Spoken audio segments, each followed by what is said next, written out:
आप जानते हैं महाराष्ट्र चुनाव मतदान की तारीख 20 नवंबर है। वहीं झारखंड 2 चरण में चुनाव 13 नवंबर और 20 नवंबर और 13 नवंबर मतलब जो पहला फेज है उसके चुनाव प्रचार का झारखंड में आज आखिरी दिन है। लेकिन चुनाव प्रचार खत्म होने से पहले आज हम आपको दोनों राज्यों में नतीजे क्या हो सकते हैं इसकी तस्वीर दिखाने जा रहे हैं। झारखंड और महाराष्ट्र का सबसे पहला सबसे विश्वसनीय ओपिनियन पोल एबीपी न्यूज पर मैं आपके लिए लेकर आई हूं। दरअसल समाचार एजेंसी आईएनएस और सर्वे एजेंसी मैट्राइज का ओपिनियन पोल सामने आ गया है।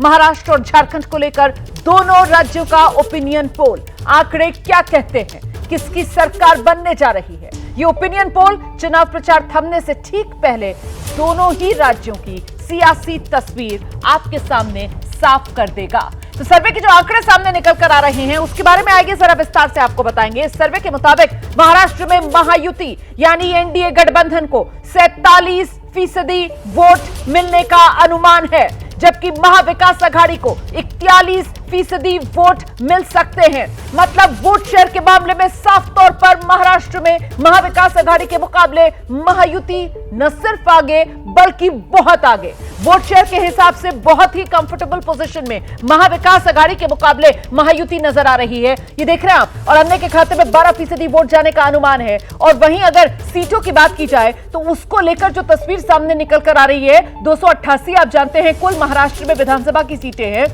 उनमें से 145 से लेकर 165 सीटें महायुति के खाते में जा सकती हैं। महायुति में बीजेपी, शिंदे की शिवसेना, अजित पवार की एनसीपी, यही 3 बड़ी पार्टियां हैं। और महाविकास आघाड़ी के खाते में 106 से 126 सीटें जाने का अनुमान। महाविकास आघाड़ी मतलब कांग्रेस, उद्धव ठाकरे की शिवसेना, शरद पवार की एनसीपी और अन्य के खाते में 0 से 5 सीटें जा सकती हैं। तो कुल मिलाकर यह तस्वीर साफ हो रही है। इससे पहले देखिए ओपिनियन पोल क्या कह रहा है। महायुति के खाते में वोट शेयर 43% जाने की बात कर रहा है। हालांकि अभी जो लोकसभा चुनाव हुए उसमें जो वोट शेयर महायुति का रहा था वो 43% के आसपास था। और लोकसभा चुनाव में जो वोट शेयर था वो महाविकास आघाड़ी का महायुति के मुकाबले ज्यादा था, क्योंकि महायुति के खाते में 43% वोट शेयर गया था। 2024 लोकसभा चुनाव में महाविकास आघाड़ी के खाते में 44% वोट शेयर गया था। लेकिन अभी ये सर्वे ओपिनियन पोल ये बता रहा है कि विधानसभा चुनाव में तस्वीर बदल जाएगी और बाजी जो है वो महायुति मारेगी। इस वक्त की बड़ी खबर, ब्रेकिंग न्यूज यही।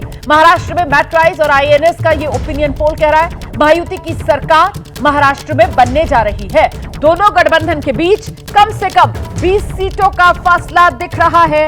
ये इस वक्त की बड़ी खबर। अगर महाराष्ट्र के ओपिनियन पोल के आंकड़ों से हम 2024 के लोकसभा चुनाव की तुलना करें तो महायुति को फायदा मिलता साफ तौर पर नजर आ रहा है। ओपिनियन पोल में महायुति को 47% वोट शेयर मिल रहा है। वहीं लोकसभा चुनाव में महायुति को 43% वोट शेयर मिला था। महाविकास आघाड़ी को 41% अभी मिलता हुआ नजर आ रहा है। लोकसभा चुनाव में 44% मिला था।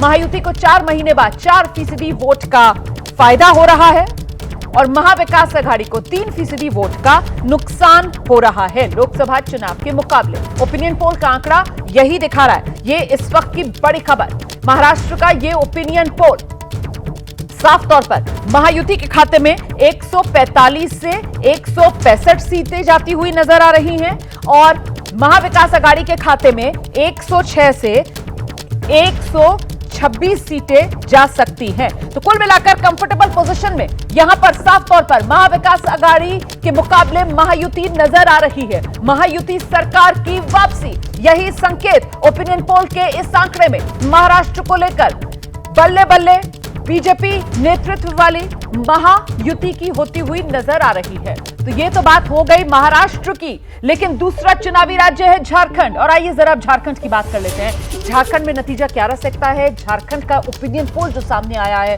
वो क्या कह रहा है, आपको दिखा देती हूं मैं। और फिर से एक बार बता दूं कि ये जो ओपिनियन पोल है वो आईएनएस और मैट्राइज ने किया है। यहां झारखंड को लेकर जो तस्वीर बन रही है, बीजेपी के साथ आप जानते हैं आजसू उसकी बड़ी पार्टनर है झारखंड में जेडीयू और एलजेपी के मुकाबले। वहीं जेएमएम के साथ कांग्रेस और आरजेडी और लेफ्ट का गठबंधन है। तो बीजेपी प्लस को झारखंड में जो तस्वीर बन रही है उसके मुताबिक बीजेपी प्लस को 53% वोट मिलने का अनुमान जताया गया है। 50% से भी ज्यादा 53% वोट झारखंड में एनडीए को मिलने का अनुमान जताया गया इस सर्वे में। वहीं जेएमएम वाले इंडिया गठबंधन को 28% वोट मिल सकते हैं। ये अनुमान सर्वे के आंकड़े में सामने आ रहा है। अन्य के खाते में 19% वोट जाने का अनुमान भी इस सर्वे में जताया गया है। झारखंड में आप जानते हैं आज शाम पहले फेज के लिए प्रचार थमने वाला है। 13 नवंबर झारखंड में पहले फेज के लिए वोटिंग होनी है और जो वोट शेयर सामने निकल कर आ रहा है, ओपिनियन पोल का आंकड़ा यह बता रहा है कि जेएमएम वाले गठबंधन को बड़ा झटका लगेगा। उसका वोट शेयर 28% के आसपास सिमटता हुआ, वहीं एनडीए का वोट शेयर जो है वो 50% मार्क को क्रॉस करके 53% पर पहुंचता हुआ। अगर इसी वोट शेयर को सीटों में कन्वर्ट कर लिया जाए तो फिर आंकड़े क्या बता रहे हैं? बीजेपी गठबंधन को 45 से 50 सीटें मिल सकती हैं। ये बड़ी खबर इस वक्त की आप जानते हैं। झारखंड कुल 81 विधानसभा सीटें और 45 से 50 सीटें बीजेपी गठबंधन को मिलने का मतलब यह है कि धमाकेदार सत्ता में वापसी बीजेपी गठबंधन करने जा रहा है झारखंड की। वहीं जेएमएम गठबंधन को 18 से 25, जेएमएम प्लस, जिसमें जेएमएम के साथ में कांग्रेस पार्टी भी है, आरजेडी भी है, लेफ्ट भी है, इनके खाते में 18 से 25 सीटें ही आ सकती हैं। वहीं अन्य के खाते में 2 से 5 सीटें जा सकती हैं। मतलब बहुत साफ है। झारखंड से ब्रेकिंग न्यूज ये कि बीजेपी 5 साल बाद सत्ता में वापसी झारखंड में करने वाली है। ओपिनियन पोल का आंकड़ा यही बता रहा है। जेएमएम गठबंधन की सरकार इस सर्वे के मुताबिक जाती हुई नजर आ रही है। सीट और वोट शेयर में काफी अंतर दोनों गठबंधन के बीच। मतलब माटी बेटी रोटी का जो वादा बीजेपी ने किया, इस सर्वे में वो काम करता हुआ नजर आ रहा है। झारखंड में आज शाम पहले फेज का प्रचार थमने वाला है। और वहीं अगर इस आंकड़े की तुलना 2024 के लोकसभा चुनाव से की जाए तो बीजेपी गठबंधन को साफ तौर पर 6% का फायदा यहां पर वोट शेयर के मामले में होता हुआ नजर आ रहा है। लोकसभा चुनाव में बीजेपी गठबंधन का जो वोट शेयर था वो 47% के करीब रहा था, जो अब बढ़कर, जैसा कि मैंने आपको बताया, सर्वे में 53% पर पहुंच गया है। वहीं जेएमएम गठबंधन का लोकसभा चुनाव में जो वोट शेयर रहा था वो 39% रहा था, जो घटकर इस बार ओपिनियन पोल ये कह रहा है कि विधानसभा चुनाव झारखंड में ये सिर्फ 28% पर आ जाएगा। तो मतलब साफ है कि बीजेपी की बल्ले बल्ले होती हुई झारखंड में नजर आ रही है। मतलब माटी बेटी और रोटी का ये जो वादा जो बीजेपी ने किया वो फायदा पहुंचाता हुआ नजर आ रहा है। और साथ ही 2019 के मुकाबले इस बार 2024 में बीजेपी ने गठबंधन किया आजसू के साथ, क्योंकि पिछली बार अलग अलग चुनाव लड़ा था। उस गठबंधन का फायदा भी यहां पर साफ तौर पर बीजेपी आजसू गठबंधन को होता हुआ नजर आ रहा है। और इस सर्वे में नजर आ रहा है कि झारखंड की सत्ता में बीजेपी की वापसी होने जा रही है। तो ये दो राज्य, महाराष्ट्र और झारखंड, और दोनों ही चुनावी राज्यों में ओपिनियन पोल का ये आंकड़ा, जहां कमल खिलने की बात कही जा रही है, या यूं कहें कि बीजेपी के नेतृत्व वाले जो एनडीए गठबंधन है, दोनों ही राज्यों में उस एनडीए गठबंधन की वापसी के संकेत मिल रहे हैं। और खासतौर से झारखंड में तो बाकायदा जबरदस्त बहुमत के साथ जो है वो एनडीए गठबंधन वापसी करता हुआ नजर आ रहा है। मैं आपका परिचय करा देती हूँ। इन आंकड़ों पर बात करने के लिए खास मेहमानों का पैनल हमारे साथ मौजूद है। मनोज कुमार सिंह जी निदेशक है मैट्राइज के, वो स्टूडियो में मेरे साथ मौजूद है। साथ ही आप देख रहे हैं बीजेपी की तरफ से प्रवक्ता सिद्धार्थ यादव हमारे साथ जुड़ गए हैं। शिवसेना शिंदे गुट के प्रवक्ता कृष्णा हेगड़े जी हमारे साथ इस समय मौजूद है। संजय गुप्ता उद्धव गुट के नेता भी हमारे साथ मौजूद है। बहुत स्वागत आप सभी का। शुरुआत सिद्धार्थ यादव से करते हैं। ये झारखंड में तो साफ तौर पर बड़े बहुमत के साथ वापसी करते हुए, और वहीं महाराष्ट्र में भी मामला थोड़ा नजदीकी नजर आ रहा है। किस तरीके से देख रहे हैं आप इन आंकड़ों को सिद्धार्थ? देखिए रोमाना जी, मुझे लगता है कि जो जनता का मूड है वो तो जो एग्जैक्ट पोल होगा, और जब जनता वोट देने जाएगी तो उसमें लेकर के आएगा। पर आपका ओपिनियन पोल भी कहीं ना कहीं जो रुख है ग्राउंड का वो बता रहा है। झारखंड के अंदर भी एक मजबूत पूर्ण बहुमत की, प्रचंड बहुमत की सरकार भारतीय जनता पार्टी बनाने जा रही है। और ऐसे ही महाराष्ट्र के अंदर भी हमारा महायुति का गठबंधन एक मजबूत सरकार बनाने जा रहा है। जिस प्रकार के भ्रम भ्रांति की राजनीति अभी कुछ माह पहले लोकसभा में करने का एक प्रयास हुआ था, उसका बबल, उसका गुब्बारा बहुत तेज फूटा है। लोगों ने हरियाणा के अंदर में भी उस बात को, क्योंकि हरियाणा तो एक ऐसा प्रदेश था जहां विपक्ष को सबसे ज्यादा उम्मीद थी कि हम तो इतनी लोकसभा जीत करके आए, ऐसा होगा वैसा होगा। पर हमने देखा है कि जहां जहां ऐसी भ्रांतियां और भ्रम को फैलाया गया था, वहां वहां लोगों ने अपने मत का प्रयोग करते हुए भारतीय जनता पार्टी को, हमारे गठबंधन को वो प्रथम चॉइस मानते हुए, और लगभग 50% वोट शेयर जहां पर कोई गुंजाइश नहीं बच जाती है। क्योंकि कई बार होता है, हमने लोकसभा में भी देखा था, उत्तर प्रदेश के अंदर हमारा वोट शेयर सबसे बड़ा रहा, हम 42% पे रहे, पर हम सीटें नहीं ला पाए, और हमसे कम जो 34% पे थे वो हमसे 10 सीटें ज्यादा ले आए। पर जब आपका वोट शेयर 50% के पार जाता है या फिर उसको टच कर रहा होता है, तो मैं मानता हूं कि आपके एक्सपर्ट्स भी इस बात से सहमत होंगे कि वहां पर फिर सीट कन्वर्जन सबसे आसान हो जाता है, और ऐसी ही सीट्स कन्वर्ट बिल्कुल वो होता हुआ नजर आ रहा है, झारखंड में वो होता हुआ साफ तौर पर नजर आ रहा है। क्योंकि यहां पर सर्वे ये बता रहा है कि साहब वोट शेयर के मामले में झारखंड में 50% से ऊपर 53% वोट शेयर जो है वो एनडीए गठबंधन को मिलता हुआ नजर आ रहा है। जल्दी से एक रिएक्शन लेते हैं, संजय गुप्ता जी हमारे साथ मौजूद है। संजय गुप्ता जी, ये क्या हुआ? मतलब बीजेपी तो ये कह रही है कि वो काट की हांडी, लोकसभा चुनाव में जिस तरीके का फायदा वोट शेयर के मामले में हुआ, चाहे झारखंड हो या फिर महाराष्ट्र, बार बार नहीं चढ़ेगी। तो ये काट की हांडी थी सर जो इस बार फूटने वाली है? ये तो महाराष्ट्र की जनता बताएगी। आपके ओपिनियन पोल या बीजेपी के प्रवक्ता कुछ भी गए, उनके नेता कुछ भी गए, उनसे कहने से क्या होता है? वोटिंग जो करनी है वो महाराष्ट्र की जनता ने करनी है। तो महाराष्ट्र की जनता 20 तारीख को जब वोटिंग करेगी, पर ये तो जनता का ही मूड है ना, जो ओपिनियन पोल के आंकड़ों में सामने निकल कर आ रहा है। आपको इतना भरोसा क्यों है कि जो असली नतीजे हैं वो ओपिनियन पोल के आंकड़ों से अलग होंगे? उसका आधार बता दीजिए। ऐसे तो अब ये लोकसभा के चुनाव में सभी इस बात का आकलन कर रहे थे, अब की बार 400 पार क्या हुआ। अच्छा, तो क्या वो ओपिनियन पोल सही निकल के आए? ऐसे तो बहुत से ओपिनियन पोल हैं जिनका कभी कोई सही सत्य निकल के सामने आया नहीं और उसका प्रमाण सही नहीं आया। तो इसी तरह से हम इस ओपिनियन पोल को नहीं मानते, ना ही बीजेपी की बात को मानते हैं। 20 तारीख को पोलिंग के बाद इस बात का आकलन किया जाएगा कि अब लोकसभा में जो हमें वोट शेयर मिला उससे कितना और बढ़ने वाला है। ठीक है, आपने क्योंकि ओपिनियन पोल को लेकर ही सवाल उठा दिया है, इससे पहले मैं कृष्णा हेगड़े जी के पास जाऊं, जरा मनोज सर का रुख कर लेते हैं और उनसे समझते हैं। सर, यहाँ तो हमेशा ही ऐसा होता है, वैसे मीठा मीठा गपगप होता है, कड़वा कड़वा थूथू होता है। जिस भी पार्टी को हार नजर आ रही होती है वो सर्वे के आंकड़ों को खारिज करता है। लेकिन फिलहाल मुझे लगता है आपको इस सर्वे के आंकड़ों को लेकर दर्शकों को विस्तार से बताना चाहिए कि आखिरकार ये जो आंकड़े सामने निकल कर आ रहे हैं उसका आधार क्या रहा। सर जरा बता दीजिए। देखिए, हम लोगों ने जहाँ जहाँ भी, झारखंड से शुरुआत करता हूँ, झारखंड के उन क्षेत्रों में गए, क्योंकि 4 ऐसे बड़े जोन हैं, ऐसे तो 5 वहाँ पे माना जाता है रीजन को।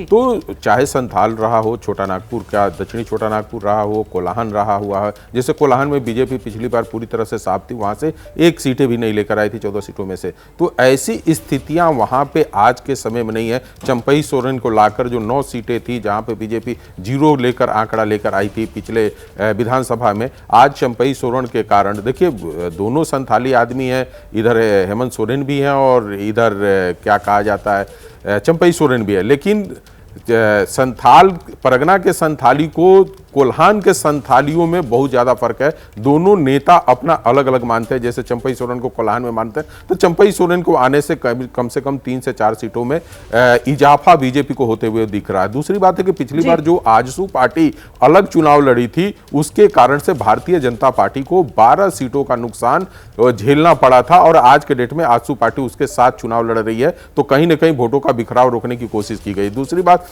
रोमाना जी, जब कहा जाता है कि झारखंड मुक्ति मोर्चा 2019 के चुनाव में बीजेपी को झारखंड में हरा दी, तो मेरा मानना है कि बीजेपी 2019 में चुनाव हारी ही नहीं थी। वहां सिर्फ बीजेपी के एक मुख्यमंत्री रघुवर दास थे, जिनके प्रति लोगों की इतनी बड़ी नाराजगी थी कि उन लोगों ने मुख्यमंत्री को हराया और पार्टी बीजेपी हार गई थी। और ये वहां पे आज के डेट में भी आप देखेंगे कि यही चर्चा का विषय रहता है। इस बार उनकी बहू को जमशेदपुर पूर्वी से सीट दिया गया है, और वो सीट भी काफी तगड़े फाइट पे पड़ी हुई है। दूसरी, हाँ, तो ये सारी चीजें हैं, तो कहीं ना कहीं झारखंड में सीधा। दूसरी बात, और इन सबके बीच सर आगे मैं दोबारा आपके पास आऊंगी और जरा ये भी समझने की कोशिश करेंगे कि वो जो एक बात कही जा रही थी कि झारखंड की अगर बात की जाए तो रणनीति बीजेपी की यहाँ पर आदिवासी वर्सेस गैर आदिवासी वोटर, क्या उस रूप में भी ये चुनाव जो है वो धार लेता हुआ नजर आ रहा है? इस पर हम आएंगे, लेकिन पहले आपको बताते हैं कि ये जो ओपिनियन पोल के आंकड़े हम आपको दिखा रहे हैं, इन्हीं ओपिनियन पोल के आंकड़ों को जुटाने के लिए कुछ सवाल जिनको लेकर एजेंसीज जो हैं वो लोगों के बीच गई,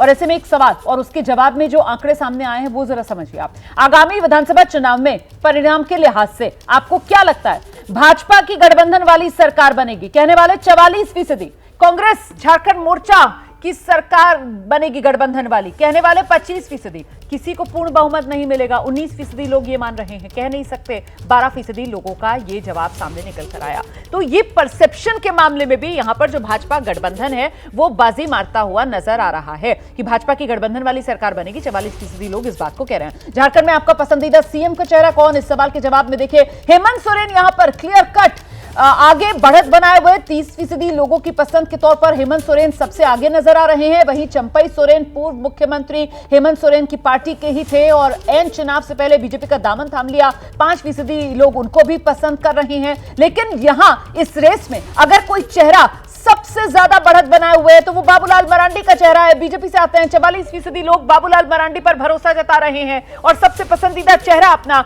बाबूलाल मरांडी को ही बता रहे हैं।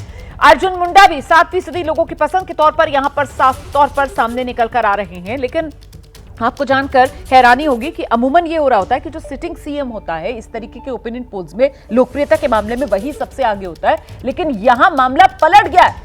बाबूलाल मरांडी जो है वो हेमंत सोरेन को पछाड़कर सबसे लोकप्रिय सीएम चेहरे के तौर पर अपनी जगह बनाते हुए नजर आ रहे हैं। हमारे साथ तनुज खत्री मौजूद हैं, प्रवक्ता हैं जेएमएम के। ये तो साफ तौर पर चेहरा हेमंत सोरेन का जो यहां नुकसान पहुंचाता हुआ नजर आ रहा है क्या इस जेएमएम गठबंधन को झारखंड चुनाव में? तनुज, रोमाना जी, पता नहीं चलता है कि कौन लोग इस तरीके का सर्वे करते हैं। ये तो ये लग रहा है कि सर्वे करने वाले एजेंसी का कुछ खास रिश्ता है लगता है बाबूलाल मरांडी जी से।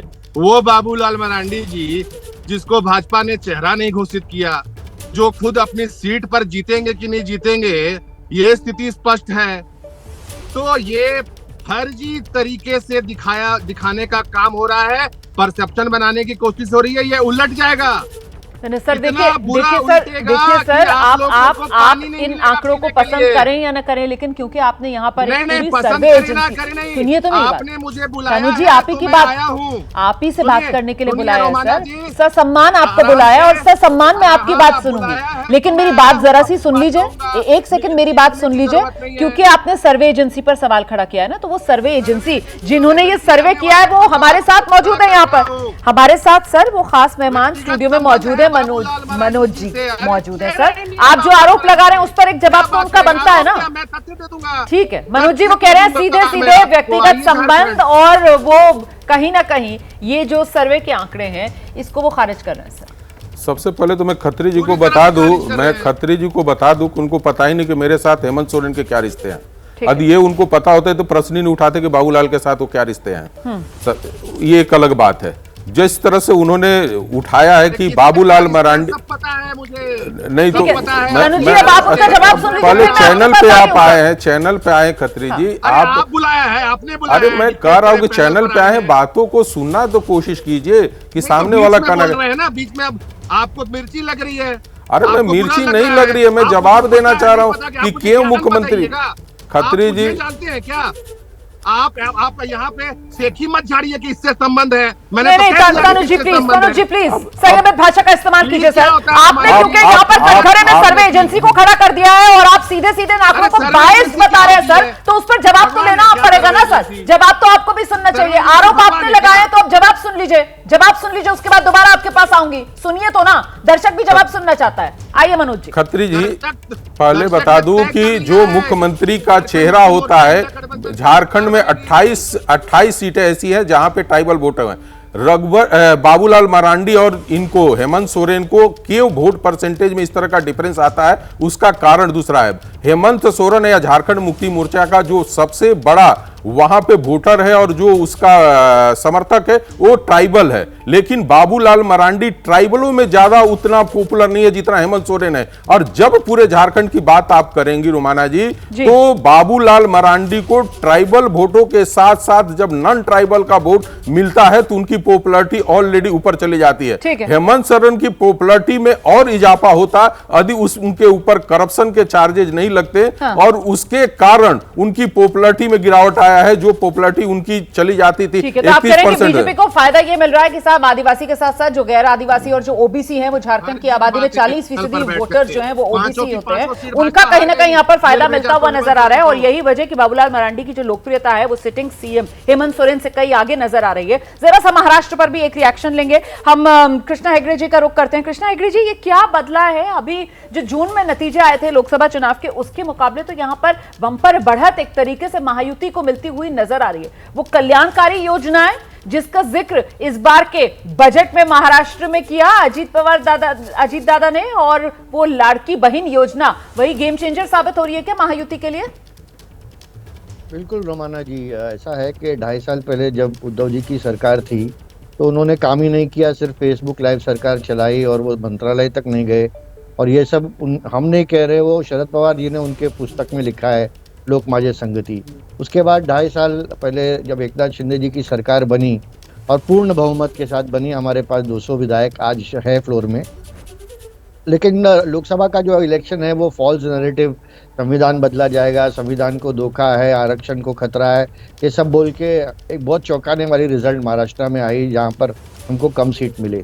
लेकिन लोकसभा इलेक्शन के बाद हमने, जैसे 2020 में बैटिंग होता है वैसे हमने काम किया। उसके पहले भी हम काम करते थे, लेकिन 2020 जैसा बैटिंग किया, पूरा जो योजना है सभी दे दिया। और आपने सही कहा, जो लाड़की बहन है वो गेम चेंजर है। सभी महिलाओं का वोट का स्विंग हमारे पास आता हुआ दिख रहा है। ठीक है, और तो मैं जल्दी से एक रिएक्शन लेते हैं। संजय गुप्ता जी हमारे साथ मौजूद है। संजय जी, 2020 के अंदाज में लोकसभा चुनाव के नतीजों के बाद ऐसी कोर्स करेक्शन किया है कि महायुति का महाराष्ट्र की सत्ता में वापसी का रास्ता हमने तय कर लिया, ये कह रहे हैं यहां पर कृष्णा हेगड़े जी। जवाब दीजिए सर। देखिए, जब उद्धव जी मुख्यमंत्री थे तब जी हमारे साथ तो थे ही, लेकिन इसके बावजूद उद्धव जी के काम की प्रशंसा खुद प्रधानमंत्री नरेंद्र मोदी साहब ने की थी और सुप्रीम कोर्ट ऑफ इंडिया ने भी उनके काम की प्रशंसा की थी। कोरोना काल में भी उन्होंने जिस तरह से बेहतरीन काम किया। और इसके अलावा जो फेक नैरेटिव कहते हैं ये कि हमने फेक नैरेटिव के कारण ही लोकसभा में ये नहीं उस तरह से परफॉर्म कर पाए, तो फेक नैरेटिव तो इन्होंने किया। मतलब सुशांत सिंह राजपूत की मौत को आत्महत्या को हत्या साबित करने की कोशिश की, पाल करके साधुओं की हत्या को इन्होंने धार्मिक रंग देने की कोशिश की, और होम मिनिस्टर को इन्होंने एक ऐसे केस में फंसाया जिसमें अदालत ने बाद में कहा कि इसमें कुछ है ही नहीं। कोरोना काल में जब जिस टाइम ये सारे तो वो मुद्दे हैं ना जो लोकसभा चुनाव में आप लोग लेकर गए थे, उसका नतीजा तो आ गया। हाँ, अब तो बात उससे आगे बढ़ गई ना। यहाँ तो तस्वीर पूरी तरीके से बदलती हुई महाराष्ट्र विधानसभा चुनाव की नजर आ रही है ना। और महायुति जो है, मैंने इसीलिए कोर्स करेक्शन शब्द का इस्तेमाल किया था सर, जिस पर कृष्णा हेगड़े जी की तरफ से भी मोहर लगाई गई। और उन्होंने तो खुद ही कहा कि साहब लोकसभा चुनाव के नतीजे आने के बाद हमने 2020 वाले अंदाज में यहाँ पर बल्लेबाजी शुरू की और उसी वजह से हम ये मुकाबला जीत रहे हैं। मैं आऊंगी सर आपके पास, लेकिन जल्दी से जरा सिद्धार्थ यादव का रुख करते हैं। सिद्धार्थ, मैं आपसे समझना चाहती हूं, आंकड़ा दिखाइए जरा। मुख्यमंत्री की पसंद के तौर पर महाराष्ट्र में जो आंकड़ा आ रहा है सिद्धार्थ यादव, आपको जरा इस पर गौर करना चाहिए क्योंकि आंकड़ा बहुत दिलचस्प है।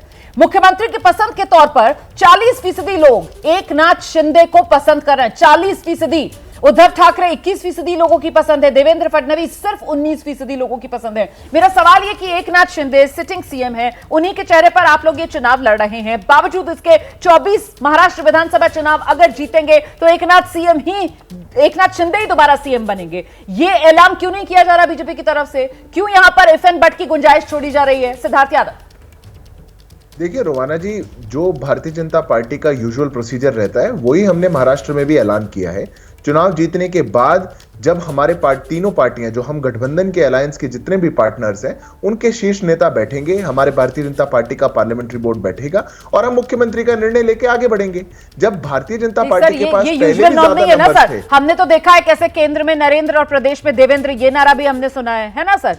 केंद्र में मोदी और प्रदेश में खट्टर, ये नारे भी हमने सुने हैं। ये बाकायदा एलानिया अंदाज। और अभी हमने देखा कैसे हरियाणा में नायब सिंह सैनी का ही चेहरा था सर, जिसको आगे रखकर और जिसमें बिना किसी इफ एंड बट की गुंजाइश छोड़े हुए बीजेपी ने चुनाव लड़ा। लेकिन एकनाथ शिंदे के चेहरे पर उस तरीके का ऐलान बीजेपी क्यों नहीं कर रही?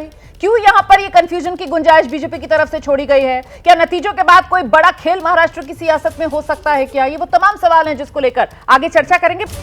तो महाराष्ट्र और झारखंड विधानसभा चुनाव महाराष्ट्र में एक ही चरण में सभी 288 सीटों पर 20 नवंबर को वोट डाले जाएंगे। झारखंड में 2 चरण में मतदान 13 नवंबर और 20 नवंबर, और 13 नवंबर को जो मतदान है उसके लिए आज शाम प्रचार खत्म हो जाएगा।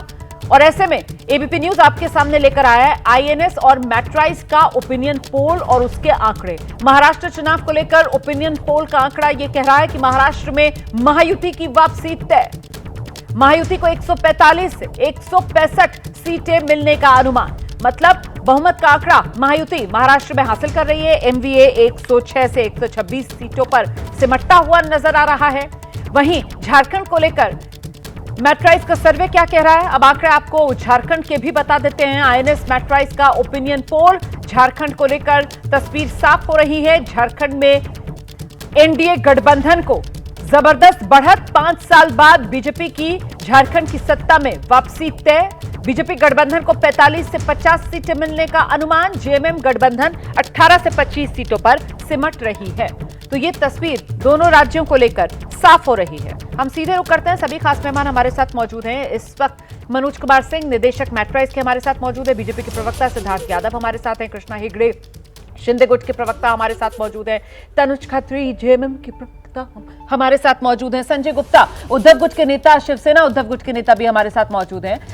लगातार हम चर्चा कर रहे हैं और जहां पर हमने ब्रेक लिया था, सिद्धार्थ यादव का एक बार फिर से रुक करते हैं। महाराष्ट्र को लेकर जो आंकड़ा साफ तौर पर दिखा रहा है कि एकनाथ शिंदे सरकार और उसी की नीतियां, जिसकी वजह से सबसे लोकप्रिय सीएम चेहरे के तौर पर खुद एकनाथ शिंदे रेस में सबसे आगे नजर आ रहे हैं और महायुति की सरकार महाराष्ट्र की सत्ता में वापसी कर रही है। लेकिन बीजेपी एकनाथ शिंदे के चेहरे पर मोहर क्यों नहीं लगा पा रही है सिद्धार्थ? रोमाना जी, मोहर हमने लगाई थी तभी एकनाथ शिंदे जी मुख्यमंत्री बने। हमारे गठबंधन की सरकार का उन्होंने नेतृत्व करा।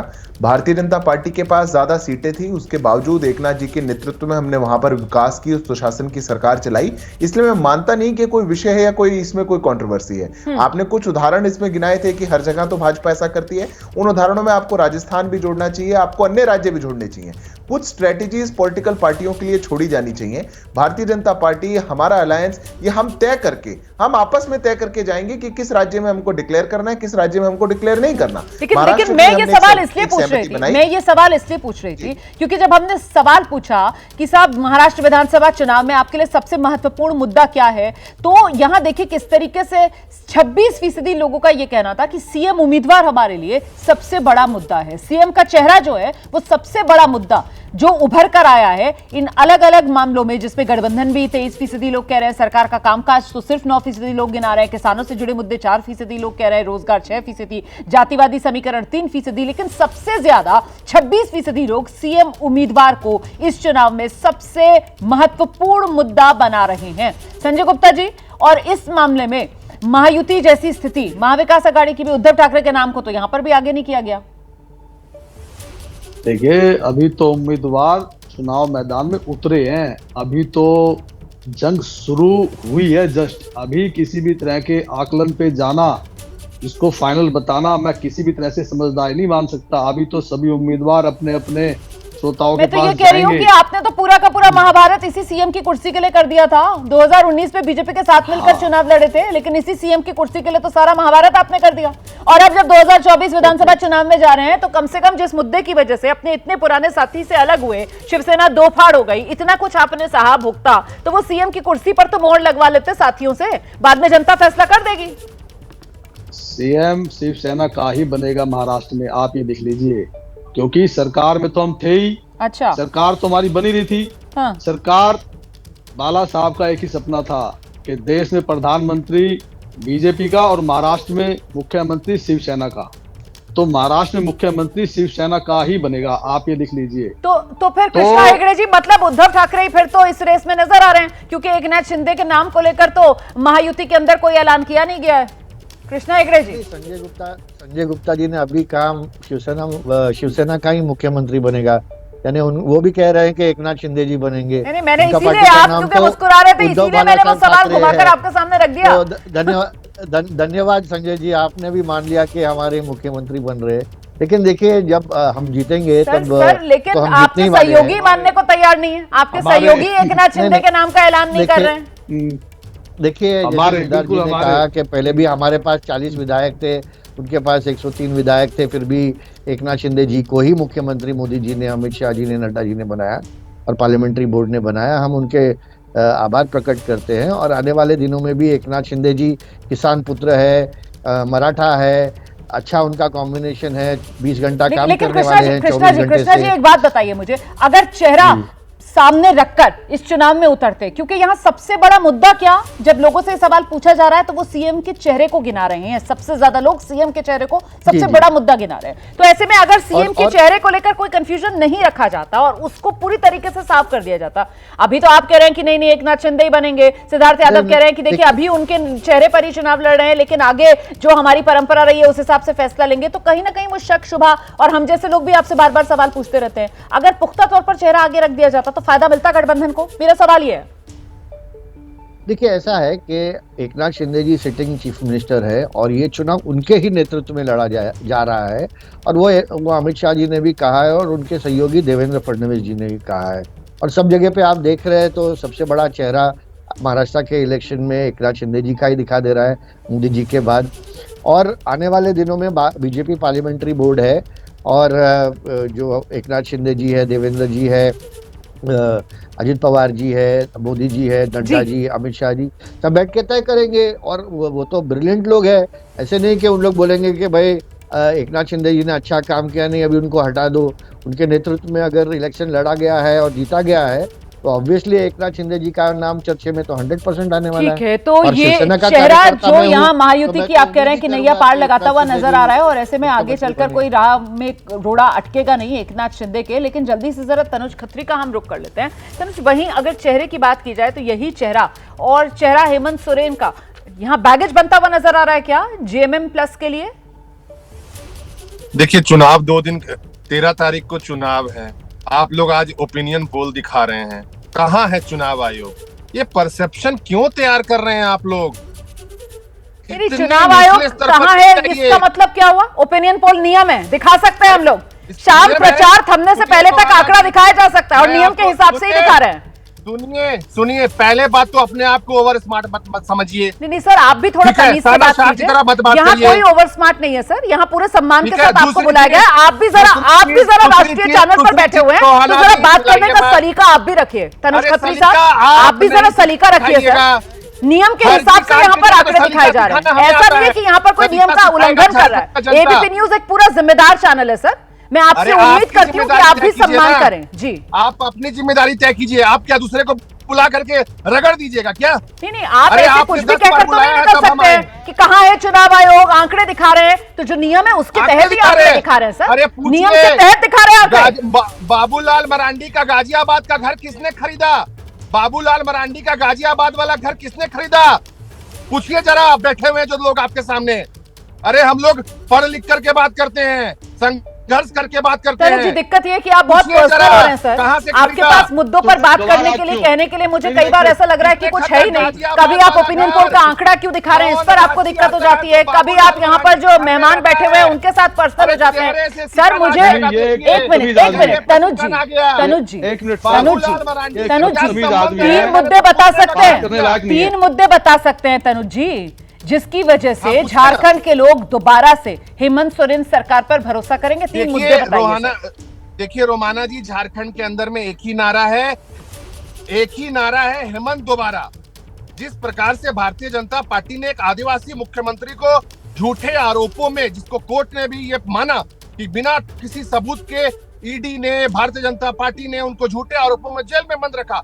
यहाँ के आदिवासियों में, यहाँ के मूलवासियों में एक रोष है, और जिस प्रकार से उन्होंने कार्य किया है, जो योजनाएं लाई हैं, भारतीय जनता पार्टी आदिवासी सरना धर्म कोड पर चुप रहती है, भारतीय जनता पार्टी स्थानीय नीति के विधेयक पर चुप रहती है, Bharatiya Janata party ST ST OBC आरक्षण का विरोध करती है।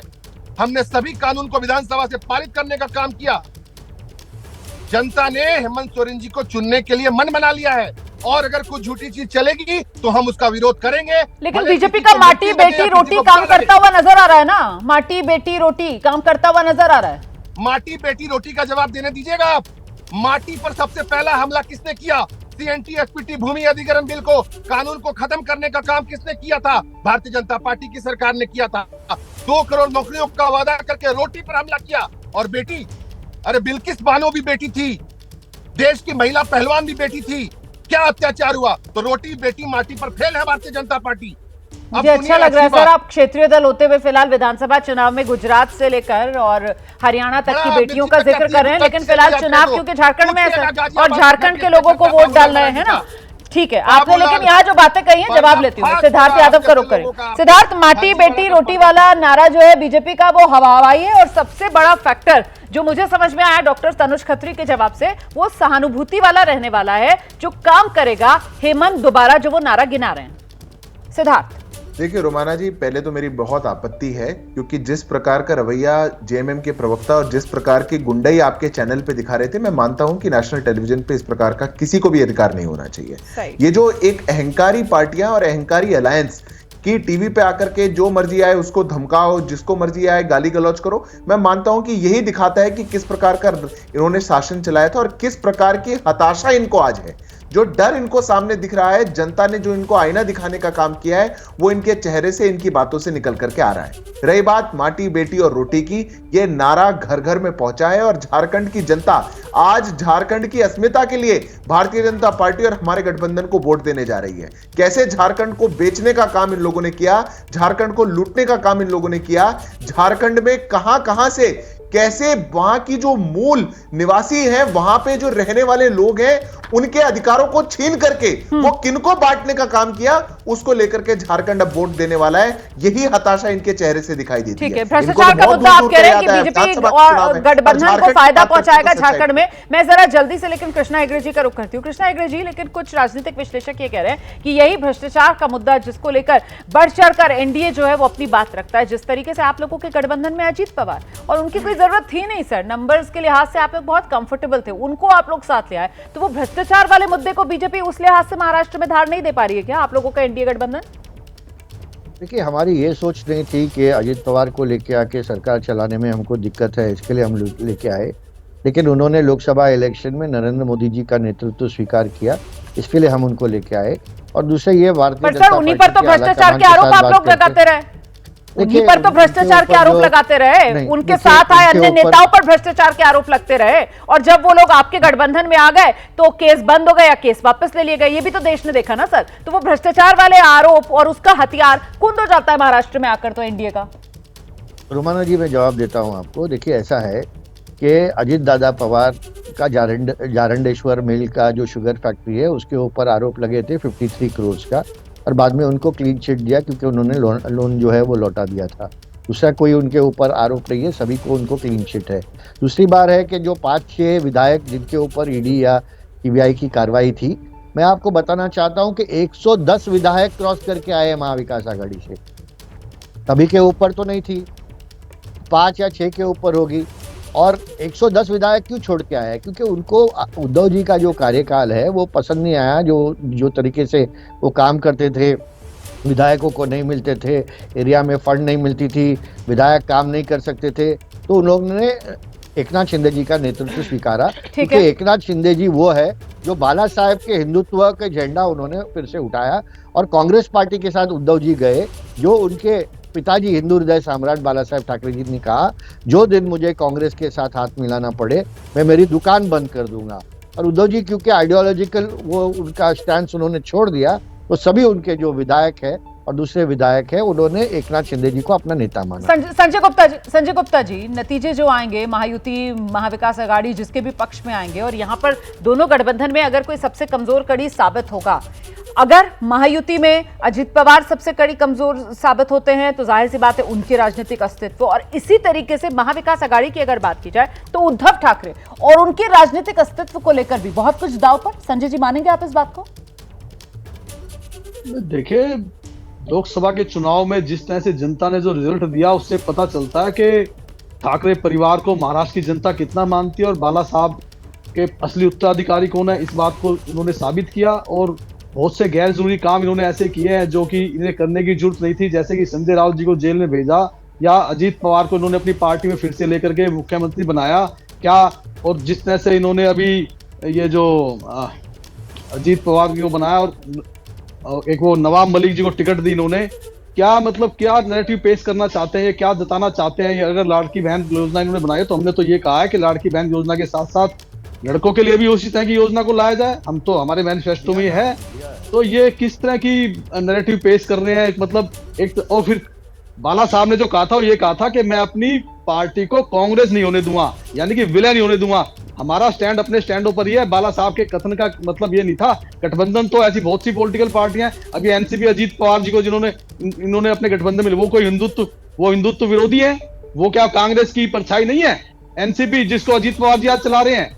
तो ऐसी तो बहुत सी पॉलिटिकल पार्टियां जिनके जो हिंदुत्व विरोधी है, जिनके साथ इन्होंने गठबंधन किया है, अजीत पवार जी को इन्होंने अपने साथ लिया है। ठीक है, मैं सिद्धार्थ यादव का रुख करती हूं। सिद्धार्थ, ये बात कही जा रही है कि साहब दोनों गठबंधन को अगर आप उठा के देखेंगे, दोनों ही गठबंधन में महाराष्ट्र में 3-3 मुख्य दल, और विचारधारा की बात तो नहीं की जाए महाराष्ट्र में तो बेहतर है, क्योंकि कौन किस तरीके का, पिछली उसकी विचारधारा क्या थी, इस समय कौन कहां पर खड़ा हुआ है, कैसे ये क्षेत्रीय पार्टियां दो फाड़ हुई हैं, इसको लेकर कुछ भी आकलन करना मुश्किल। लेकिन एक बात जो साफ तौर पर नजर आई सिद्धार्थ यादव, 24 लोकसभा चुनाव का जब नतीजा आया तो सबसे ज्यादा कमजोर जो पार्टी नजर आई वो आपकी पार्टी बीजेपी नजर आई नतीजों में।